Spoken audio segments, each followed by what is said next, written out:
Op verschillende plekken in onze provincie hebben boeren stikken land inrichten die extra goed binnen vergraaide vogels. Zoals hier, krijgt boeten Oentjerk. Hier binnen van de morgen de resultaten presenteren van het onderzoek naar het effect van het agrarisch natuurbeheer. En die zorgen er goed uit.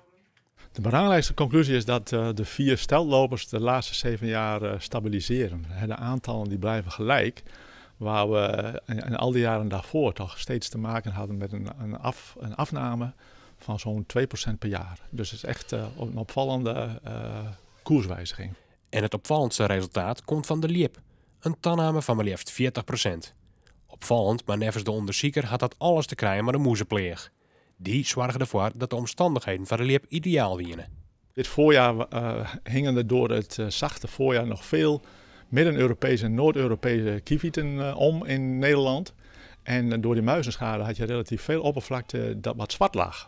Dat kaalgevreten grasland.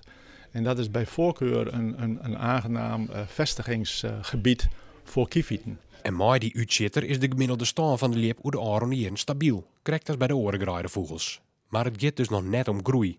Om dat voor een oor te krijgen, moet er meer gebeuren. De oppervlakte met kruidenrijk grasland, laat gemaaid grasland, hoogwaterpeil, plasdras, sloten op hoogwater, extra beweiding bij in het mozaïekbeheer. Daar is nog wel een wereld te winnen. Troch nijbeleerd bleef er minder graaide oer voor agrarisch natuurbeheer. Maar de boerengroen die het oer bleef, wordt intensiever inzetten van de graaide vogels. En de boeren die het nou al maaidogen, willen nog wel meer dan.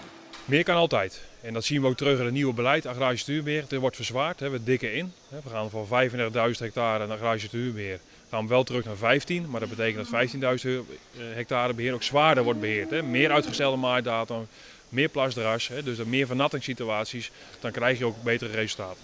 Het provinciale budget voor agrarisch natuurbeheer kan net meer omheen. Het potje is wat dat onbelangrijk op. Voor de boeren die het nou maaidogen, hoeft dat likwijls geen bezwier te wijzen. Het gaat niet om geld, het gaat vooral om hoe ben je gemotiveerd om aan beheer mee te doen. En dan is geld wel één ding, maar niet het allerbelangrijkste.